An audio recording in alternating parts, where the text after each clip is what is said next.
Pembacaan firman Tuhan pada hari ini terambil dari 2 Raja-Raja 2 ayat 1 sampai 25. Beginilah firman Tuhan. Menjelang saatnya Tuhan hendak menaikkan Elia ke surga dalam angin badai, Elia dan Elisa sedang berjalan dari Gilgal. Berkatalah Elia kepada Elisa, "Baiklah tinggal di sini, sebab Tuhan menyuruh aku ke Betel." Tetapi Elisa menjawab, "Demi Tuhan yang hidup dan demi hidupmu sendiri, sesungguhnya aku tidak akan meninggalkan engkau." Lalu pergilah mereka ke Betel. Pada waktu itu keluarlah rombongan nabi yang ada di Betel mendapatkan Elisa. Lalu berkatalah mereka kepadanya, "Sudahkah engkau tahu bahwa pada hari ini tuanmu akan diambil daripadamu oleh Tuhan terangkat ke surga?" Jawabnya, "Aku juga tahu, diamlah."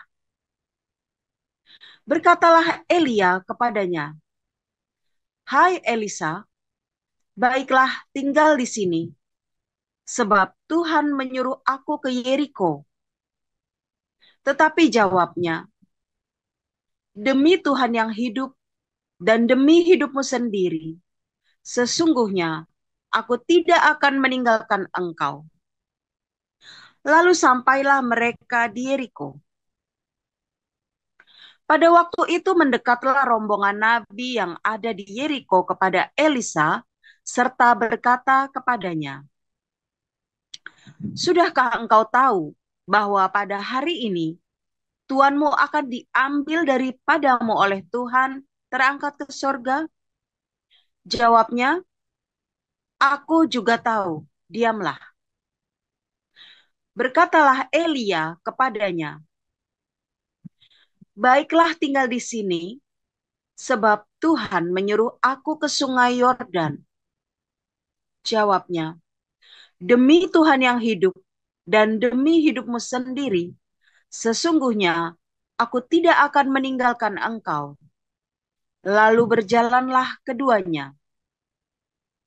50 orang dari rombongan nabi itu ikut berjalan, tetapi mereka berdiri memandang dari jauh ketika keduanya berdiri di tepi sungai Yordan. Lalu Elia mengambil jubahnya, digulungnya, dipukulkannya ke atas air itu. Maka terbagilah air itu ke sebelah sini dan ke sebelah sana, sehingga menyeberanglah keduanya dengan berjalan di tanah yang kering.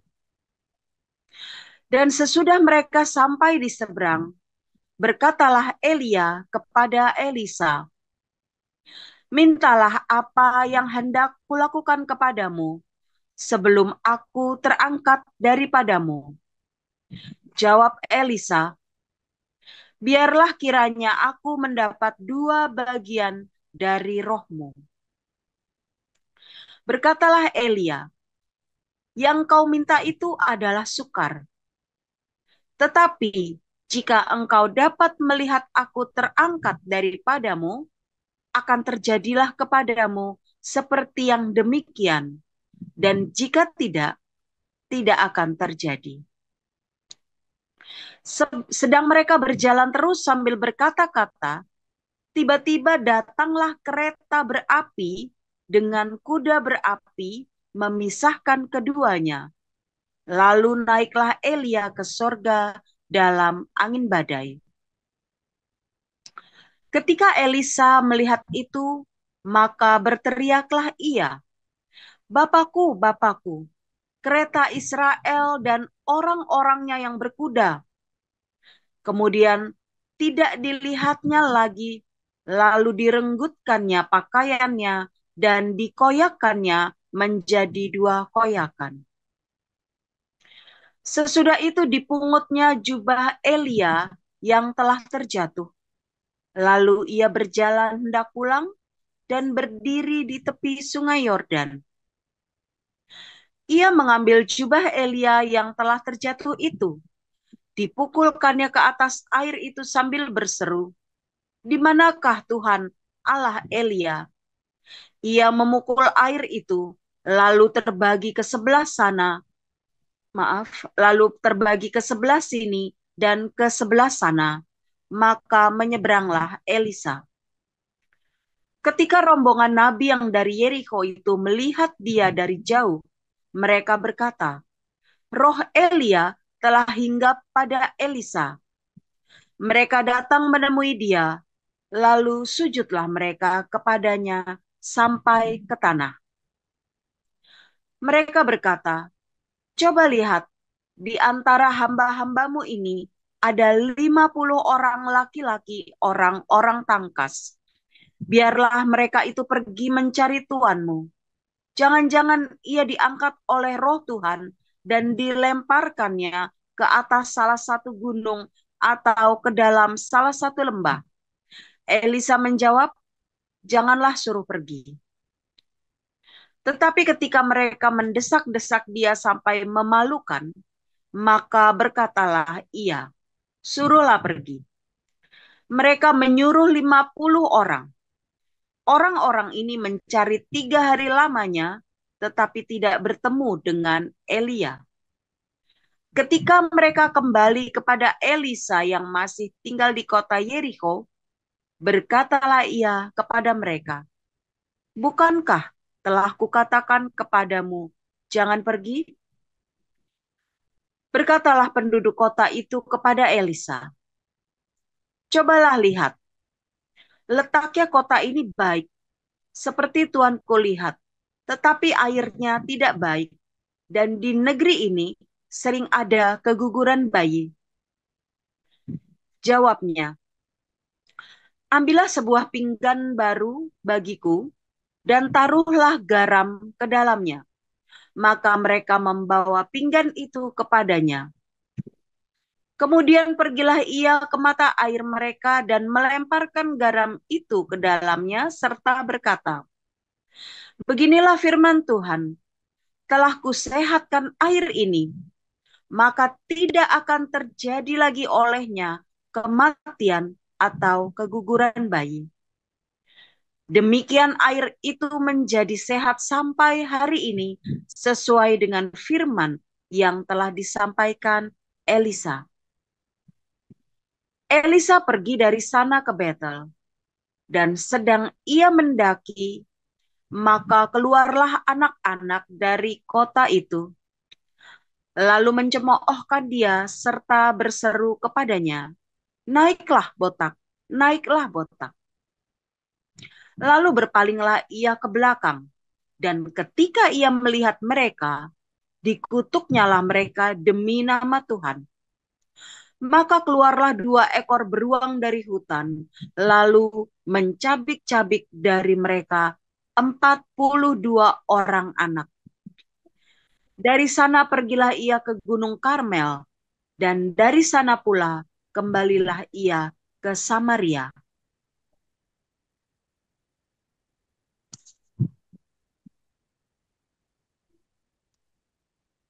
Kisah Para Rasul 1 ayat 1 sampai dengan 26. Hai Theophilus, dalam bukuku yang pertama, aku menulis tentang segala sesuatu yang dikerjakan dan diajarkan Yesus sampai pada hari ia terangkat. Sebelum itu, ia telah memberi perintahnya oleh Roh Kudus kepada rasul-rasul yang dipilihnya. Kepada mereka, ia menunjukkan dirinya setelah penderitaannya selesai, dan dengan banyak tanda, ia membuktikan bahwa ia hidup. Sebab selama 40 hari ia berulang-ulang menampakkan diri dan berbicara kepada mereka tentang kerajaan Allah. Pada suatu hari, ketika ia makan bersama-sama dengan mereka, ia melarang mereka meninggalkan Yerusalem dan menyuruh mereka tinggal di situ menantikan janji Bapa yang demikian katanya, "Telah kamu dengar daripadaku, sebab Yohanes membaptis dengan air, tetapi tidak lama lagi kamu akan dibaptis dengan Roh Kudus." Maka bertanyalah mereka yang berkumpul di situ, "Tuhan, Maukah engkau pada masa ini memulihkan kerajaan bagi Israel? Jawabnya, engkau tidak perlu mengetahui masa dan waktu yang ditetapkan Bapa sendiri menurut kuasanya. Tetapi kamu akan menerima kuasa kalau Roh Kudus turun ke atas kamu, dan kamu akan menjadi saksiku di Yerusalem dan di seluruh Yudea dan Samaria dan sampai ke ujung bumi. Sesudah ia mengatakan demikian, terangkatlah ia, disaksikan oleh mereka, dan awan menutupnya dari pandangan mereka. Ketika mereka sedang menatap ke langit, waktu ia naik itu, tiba-tiba berdirilah dua orang yang berpakaian putih dekat mereka dan berkata kepada mereka, "Hai orang-orang Galilea, mengapakah kamu berdiri melihat ke langit? Yesus ini yang terangkat ke surga meninggalkan kamu akan datang kembali dengan cara yang sama seperti kamu melihat. Dia naik ke surga. Maka kembalilah rasul-rasul itu ke Yerusalem dari bukit yang disebut Bukit Zaitun yang hanya seperjalanan sabat jauhnya dari Yerusalem. Setelah mereka tiba di kota, naiklah mereka ke ruang atas tempat mereka menumpang. Mereka itu ialah Petrus dan Yohanes, Yakobus dan Andreas, Filipus dan Thomas, Bartolomeus dan Matius, Yakobus bin Alfeus dan Simon orang Zelot dan Yudas bin Yakobus. Mereka semua bertekun dengan sehati dalam doa bersama-sama dengan beberapa perempuan serta Maria, ibu Yesus dan dengan saudara-saudara Yesus. Pada hari-hari itu berdirilah Petrus di tengah-tengah saudara-saudara yang sedang berkumpul itu. Kira-kira 120 orang banyaknya lalu berkata, "Hai saudara-saudara, haruslah genap naskah kitab suci yang disampaikan oleh Roh Kudus dengan perantaraan Daud tentang Yudas, pemimpin orang-orang yang menangkap Yesus itu. Dahulu ia termasuk bilangan kami dan mengambil bagian di dalam pelayanan ini.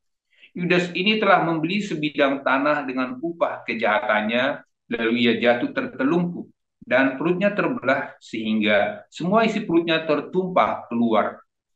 Hal itu diketahui oleh semua penduduk Yerusalem, sehingga tanah itu mereka sebut dalam bahasa mereka sendiri Hakal Dama, artinya tanah darah. Sebab ada tertulis dalam kitab Mazmur, biarlah perkemahannya menjadi sunyi, dan biarlah tidak ada penghuni di dalamnya, dan biarlah jabatannya diambil orang lain. Jadi harus ditambahkan kepada kami seorang dari mereka yang senantiasa datang berkumpul dengan kami selama Tuhan Yesus bersama-sama dengan kami, yaitu mulai dari baptisan Yohanes sampai hari Yesus terangkat ke surga meninggalkan kami untuk menjadi saksi dengan kami tentang kebangkitannya. Lalu mereka mengusulkan dua orang, Yusuf yang disebut Barsabas dan yang juga bernama Justus dan Matias. Mereka semua berdoa dan berkata, "Ya Tuhan, Engkaulah yang mengenal hati semua orang. Tunjukkanlah kiranya siapa yang Engkau pilih dari kedua orang ini untuk menerima jabatan pelayanan, yaitu kerasulan yang ditinggalkan Yudas yang telah jatuh ke tempat yang wajar baginya." Lalu mereka membuang undi bagi kedua orang itu, dan yang kena undi adalah Matias, dan dengan demikian ia ditambahkan kepada bilangan ke-11 rasul itu. Demikianlah firman Allah. Memang udah baca Alkitab tadi. Sudah, Pastor. Oke, oke. Oke, haleluya. Firman Tuhan selalu baru setiap hari. Ketika kita menanti-nantikan Tuhan dengan penuh cinta, dengan penuh eh, pengharapan. Jangan putus pengharapan kita ya ketika menantikan Tuhan. Sebab ketika kita menantikan Tuhan, ya di dalam kata Immanuel, artinya juga artinya setia, saudara ya. Kita juga harus setia, karena yang penting bukan cuma sekedar aku percaya, tapi ada kesetiaan. Kata iman itu artinya juga setia dan endure, saudara. Makanya berbahagialah orang yang bertahan sampai kesudahannya. Sampai mentok. Nah, itu saya diajari sama Tuhan ya, itu saya pernah cerita ya. Tuhan ajari saya sampai mentok, saudara ya, tentang kesetiaan itu ya. Dan ternyata memang orang yang setia sampai akhir itu memang Tuhan memberkati ya, Tuhan berikan privilege ya, dan saya bersyukur ya, saya setia sampai akhir, sampai mentok saudara, sampai hancur rata tanah hidup saya ya, dan akhirnya Tuhan pulihkan ya dengan luar biasa sekali. Jangan takut saudara ya, bukan cuma kamu saja yang mengalami, kita semua banyak yang mengalami. Kita dikelilingi oleh banyak sekali saksi seperti awan, katanya Ibrani 12 ya, dikelilingi oleh banyak saksi seperti awan. Anda semua ya dikelilingi oleh banyak. Jangan takut saudara, Anda tidak sendirian. Semangat, kuat. Ya kalau sudah mau lemah, ya kalau sudah nggak bisa doa lagi, Anda bilang, Yesus, teriak saudara ya. Yesus, mengerang saudara ya di tempat tidurmu. Ya, malam-malam tidur, sambil tidur, Yesus, Yesus. Wah, itu saudara ya. Buat saya, walaupun itu serem ya, tapi itu masa-masa indah dalam hidup saya. Pertolongan Tuhan, saudara ya. Pertolongan Tuhan yang luar biasa itu ya. Ketika mengerang itu ya, di kasur itu ya, dengan dalam keputusasaan, dalam kebingungan, ya. Nah, ini dia, saudara ya. Pengalaman bersama Tuhan itu penting. Sampai akhirnya saya mengalami pengalaman bersama Tuhan ya. Saya mengalami perjumpaan dengan Tuhan. Gunanya buat apa perjumpaan dengan Tuhan? Pamer, buat cari duit, saudara. Itu pendeta-pendeta kan, wah saya dibawa ke neraka, dibawa ke surga, buat jualan, saudara. Saya mah dibawa ke surga bolak-balik, tenang-tenang aja, saudara, nggak pernah cerita-cerita rame-rame begitu ya. Khusus ibadah khusus, kesaksian, Nabi 26, dibawa ke surga. Saudara, saya beneran ya, saya SMA kelas 3 itu dibawa lihat Yerusalem baru, kotanya emas semua, saudara ya. Saya ada di atas bumbungan bait suci, dan saya melihat ada sungai mengalir dari bawah bait suci itu ya.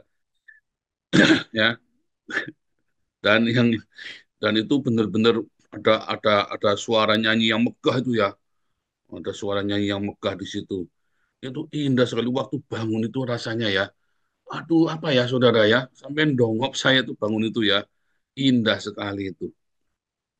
Ngapain kasih tahu tentang Yerusalem baru? Buat pamer? Iya. Dari dulu saya juga nggak cita-cita sama siapa-siapa, saya cuma cerita sama teman 7 orang di persekutuan doa. eh saya tuh manggilnya kak ya, kakak kan gitu, manggilnya kakak semuanya.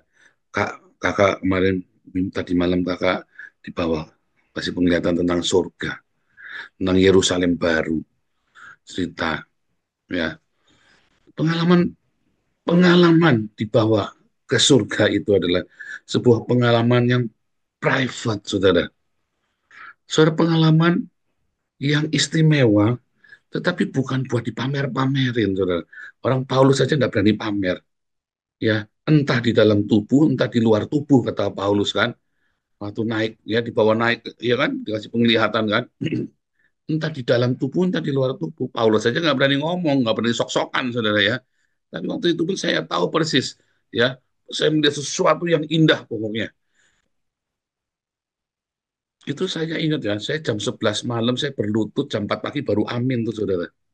Nggak capek, nggak apa seger. Itu dalam kondisi berlutut itu, saudara, saya di bawah itu ya, saudara ya. Jam 11 malam sampai jam 4 pagi itu baru amin, saya baru melek, saya tengok-tengok, saya doa, jam berapa? Jam 4 pagi, waduh mesti berangkat sekolah, mesti mandi, mesti segala macam itu kan. Saudara, pengalaman spiritual bersama Tuhan itu, saudara ya, Anda tidak bisa paksakan pengalaman spiritual itu untuk diakui atau diterima orang lain, karena itu adalah sifatnya pribadi untuk memberikan kekuatan kepada kita, saudara. Seperti Paulus, ya, mendapat kekuatan di dalam masa-masa pelayanannya yang penuh dengan bahaya. Pengalaman bersama Tuhan itu adalah sebuah pengalaman untuk memberi kamu kekuatan. Jadi ketika Anda di dalam hidupmu yang baik-baik saja, ya rasanya kok ya buat apa kamu mengalami pengalaman bersama Tuhan kalau hidupmu baik-baik saja. Ya makanya kan Anda lihat pengalaman bersama Tuhan itu di dalam Alkitab itu diawali selalu dalam tekanan. Mulai dari siapa saudara? Misalnya nih, kalau Adam sama Nuh kan udah kita skip ya. Tapi sama ya, itu semua dalam tekanan ya. Abraham, dalam tekanan saudara ya. Kalau Anda lihat kan Tuhan datang kepada Abraham, ya kan, ujuk-ujuk datang dalam mimpi kan. Nah, kemudian Abraham mengalami, ya, kalau di dalam kisahnya dalam Targum itu kan Abraham perang sama Nimrod, saudara ya. Abraham perang dan dia harus lari, sehingga yang disuruh dia pergilah dari rumah ayahmu, tapi yang diajak semuanya sekeluarga, bapaknya sekalian, adik-adiknya semua diajak semua, saudara. Pengalaman Ishak ketemu Tuhan nggak, saudara? Ishak, saudara. Ishak tidak mengalami pertemuan Tuhan seperti Yakub, saudara. Yakub mengalami penglihatan, Ishak enggak, saudara ya. Nah, Yakub mengalami, ya, Yakub mengalami berkali-kali malah, ya, pengalaman bersama dengan Tuhan. Selalu dalam kondisi apa? Pertama, dia lagi kabur dari Esau. Kedua, dia lagi mau datengin Esau, ya kan, berkumpul dengan malaikat Tuhan. Kita skip Yusuf, sama, saudara. Penglihatan-penglihatan itu, ya kan, dapat penglihatan, tapi ya cuma mimpi, cumi, ya. Kemudian dia mengalami mengalami encounter dengan Tuhan di dalam penjara, dia mengalami penyertaan Tuhan dan segala macam. Lalu Musa, saudara ya, semua dalam pelarian. Lalu kita dengar ceritanya si Daud. Lalu kita cerita para hakim, saudara ya, Gideon, semua itu mengalami encounter dengan Tuhan dalam tekanan, saudara. Pengalaman dengan Tuhan, ya, itu terjadi di saat kita mengalami tekanan. Karena apa, saudara? Karena di dalam tekanan itu cuma dua. Kamu mengharap sama Tuhan, aduh Tuhan, atau kamu mengharap dari saudaramu, saudara nolongi kamu atau backinganmu. Ketika di dalam pengalaman ketika dalam tekanan yang luar biasa itu kamu mengharap-harap Tuhan, maka kamu ketemunya Tuhan. Kalau kamu dalam pengalaman tekanan yang luar biasa itu kamu mengharapkan pertolongan campur tangan manusia, maka kamu tidak akan mengalami Tuhan. Jadi ketika Tuhan angkat jiwa kita, ya, mengalami satu pengalaman dengan Tuhan, itu sebuah penghiburan. Zaman itu saya SMA kelas 3, ya, kita lagi setengah mati, ya, dalam transisi. Saya itu dalam transisi tekanan yang luar biasa, dalam kemiskinan yang luar biasa, saudara, keluarga dari ayah saya, ya. Saya ngalamin, ya, sukacita untuk tetap menyertai Tuhan. Makanya, ya, saya ngalami 2 kali, ya, saudara ya, ngalami apa, diangkat ke surga itu, ya, sama kedua Tuhan Yesus datang di ruangan saya, ya, saudara ya. Tetapi itu semua di dalam tekanan. Ketika saya masuk di dalam konflik yang luar biasa dalam hidup saya, saudara, di saat kita hidupnya baik semua, ya, maka Anda cenderung untuk tidak Tuhan, harap-harap Tuhan banget, ya, saudara. Cenderungnya apa, relax, malah akhirnya ada karena iseng, karena lengah, ada mulai ngintip-ngintip bokep, saudara. Betul nggak? Siapa di sini yang nggak punya masalah? Nah, biasanya ngintip-ngintip bokep tuh, saudara. Serius, kamu yang nggak punya masalah. Aduh, iseng gitu, jangan ngomong enggak, saudara. Begitu kamu nggak punya masalah, jangan ngomong, kok tahu, Pak, iya tahu. Ya, kan Daud sudah ngalamin. Kalau gitu kok, makanya jangan hidup di zona nyaman.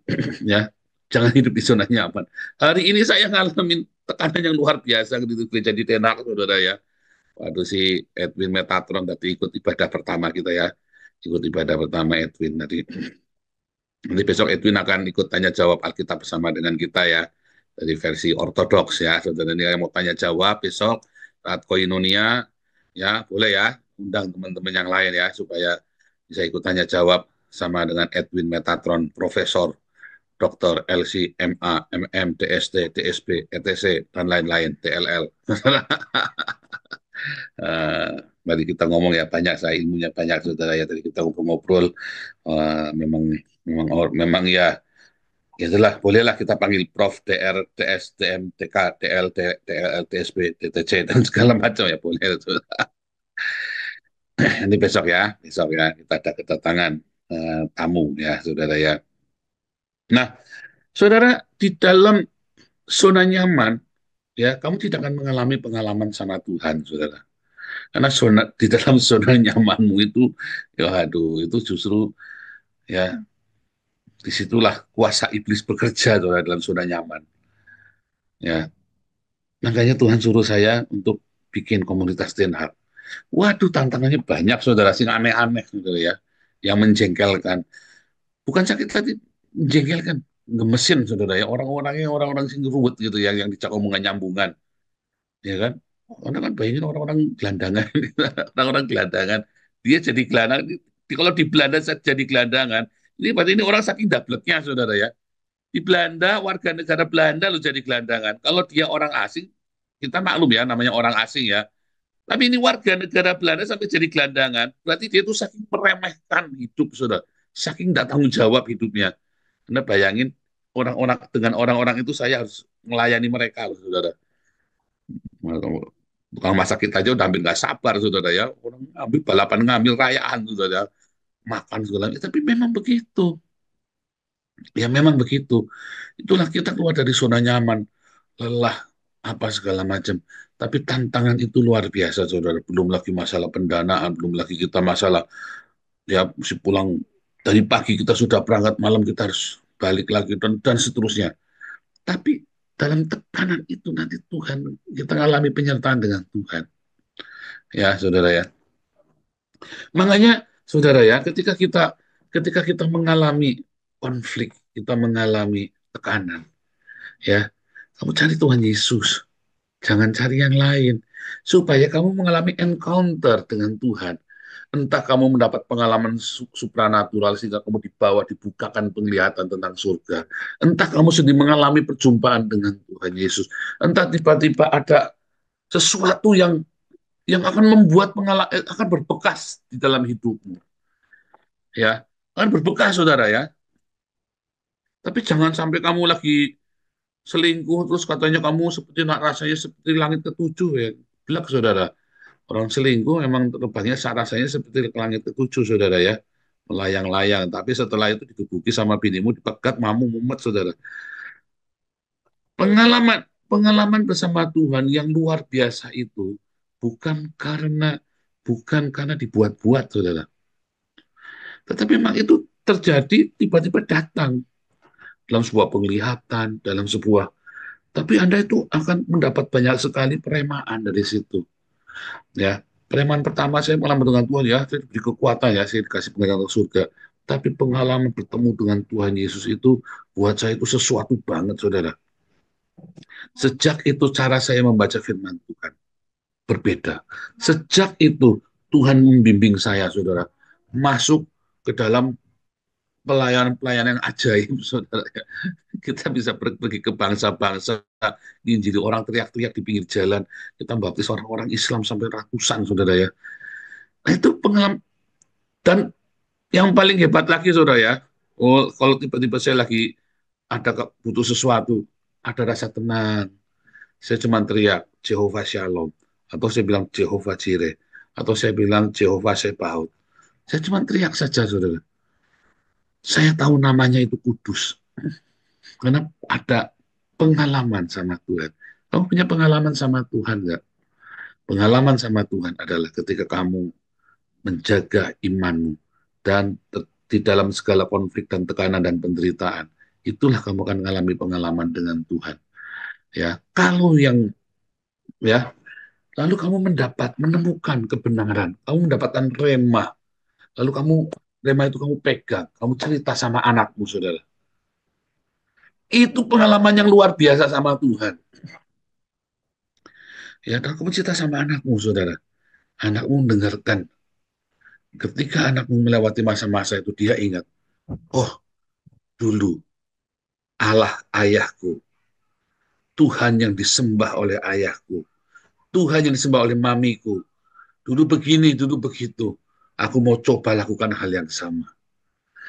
Tidak ada manusia tidak punya masalah. Yang penting ketika ada masalah, dia ingatnya sama siapa? Ya kan? Ingatnya sama debt collector, ingatnya sama rentenir, ingatnya sama om, tante, atau ingatnya sama Tuhan. Ketika kamu adalah konflik, yang kamu ingat pertama kali siapa? Tuhan. Makanya saudara, kuduskan nama itu dalam hidupmu. Nanti pengalamanmu ya sama Tuhan. Kalau kamu tidak menguduskan hidupmu, ya pengalamanmu sama yang lain. Ya, ingat-ingat saudara ya, pengalaman sama Tuhan itu. Yang ada dibawa ke langit yang ketujuh, saudara. Ya, bertemu dengan Tuhan sendiri. Bertemu dengan Tuhan Yesus. Ngalamin, ya. Ketika kamu di bawah itu ya, maka itu seperti disingkapkan, saudara, rahasia kehidupan itu. Ketika rahasia itu disingkapkan, sejuta pertanyaan dari tiba-tiba ngeh aja, saudara. Tiba-tiba paham aja, ya. Tiba-tiba ada kekuatan, tiba-tiba kamu bisa rendah hati, Itu seperti supranatural ya.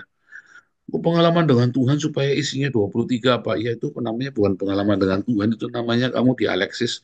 Ya, olala BB rasanya seperti kebetulan Alexis di lantai 7, saudara, olala BB-nya kan. Seperti rasanya ke tingkat ketujuh, saudara, surga Alexis itu kan. Tapi bukan itu yang dimaksud.